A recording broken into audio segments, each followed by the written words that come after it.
পশ্চিমবঙ্গে বিজেপি ক্ষমতায় এসেছে 1 মাস হলো, আর 1 মাস অতিক্রান্ত হওয়ার সময় বিজেপি কর্মীদের প্রশিক্ষণবর্গের একটি বৈঠক ছিল।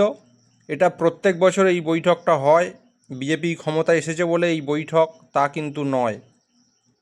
দলীয় কর্মীদের কিভাবে কাজ করতে হবে এবং মানুষের সাথে নিষ্ঠাবান হয়ে দায়িত্ববোধ সহকারে যাতে কাজ করে, সেই শিক্ষাই কর্মীদের মধ্যে দেওয়ার জন্যই আজকের এই আয়োজন। বেহালা পূর্বের বিজেপির এমএলএ শঙ্কর শিকদার এসছিলেন এই মিটিংয়ে, মনোরঞ্জন জোদ্দার ছিলেন এবং রূপা গঙ্গোপাধ্যায়ও এই বৈঠকে উপস্থিত ছিলেন। এবং মুখ্যমন্ত্রী বলেছে যে স্বচ্ছভাবে প্রশাসন চালাতে হবে, সেই বার্তাই এখান থেকে দেয়া হয়। এবং কাটমানি সম্পর্কেও বলেছেন যে মানুষের সাথে দুর্ব্যবহার করা যাবে না, সুন্দরভাবে সবাইকে নিয়ে চলতে হবে।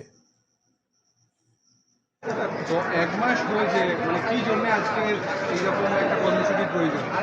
দেখুন, ভারতীয় জনতা পার্টি একটি আদর্শগত দল, তার একটি মূল আদর্শ রয়েছে এবং এই দলের ভিত্তি হচ্ছে কর্মীদের নিষ্ঠা, কর্মীদের ডিসিপ্লিন এবং দলের যে আদর্শ সেই আদর্শ মেনে চলা। আমরা এই যে আজকের দিনে আপনারা যেটা দেখছেন, এটা একটা প্রশিক্ষণ বর্গের একটা যোজনা বৈঠক আছে।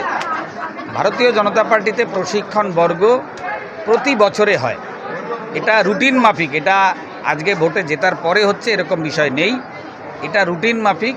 সেই অনুযায়ী যেহেতু আমাদের এখন কার্যক্রম কম আছে, তো এই সময়টাকে বেছে নিয়ে আমাদের দলের যারা অ্যাসেট, দলের যারা সম্পদ, যারা একেবারে মূল স্তরের কর্মী, সেই কর্মীদের প্রশিক্ষণের মাধ্যমে তাদেরকে দলের প্রতি আরও নিষ্ঠাবান করা, জনগণের প্রতি আরও দায়বদ্ধতা দেখানো এবং এই সরকার যাতে সঠিকভাবে চলে তার জন্য তাদের যে অবদান বা তাদের যে কাজকর্ম আগামী দিনে সেই কাজকর্ম যাতে সঠিকভাবে করা যায়, তার জন্যই আমাদের এই প্রশিক্ষণ প্রোগ্রাম। এই প্রশিক্ষণবর্গ প্রথমে আমাদের মণ্ডল স্তরে হবে, তারপর জেলা স্তরে হবে, তারপর রাজ্য স্তরে হবে। এটা একেবারেই প্রথাগতভাবে রুটিন মাফিক প্রোগ্রাম ভারতীয় জনতা পার্টি। এটা দিয়ে কি বার্তা দিতে চাইছেন আপনারা? এটা দিয়ে বার্তা কিছুই নেই, এটা দিয়ে বার্তা হচ্ছে প্রত্যেক কর্মী আমাদের দলের যে আদর্শ এবং দল দেখছেন আপনারা, ভারতীয় জনতা পার্টি যেখানে যেখানে সরকারে এসেছে সেখানে সেখানে দীর্ঘদিন যাবৎ তারা সরকারে আছে। কেন আছে?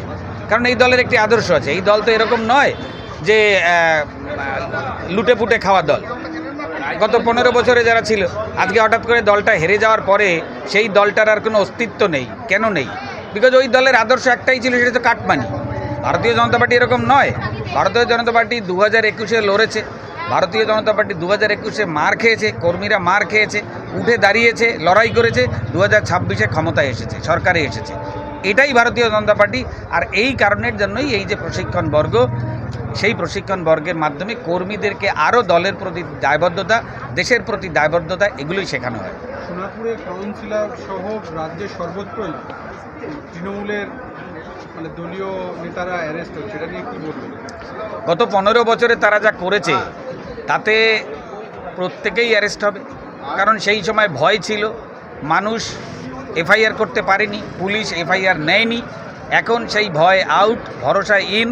মানুষ এফআইআর করছে, পুলিশ এফআইআর নিচ্ছে, কারণ পুলিশকে সেই স্বাধীনতা দেওয়া হয়েছে এবং তার ভিত্তিতে যারা যারা দুর্নীতি করেছে, যারা যারা কাটমানি নিয়েছে, যারা যারা মানুষকে ভয় দেখিয়েছে, মানুষের উপর অত্যাচার করেছে, তারা গ্রেপ্তার হবে। এটাই স্বাভাবিক।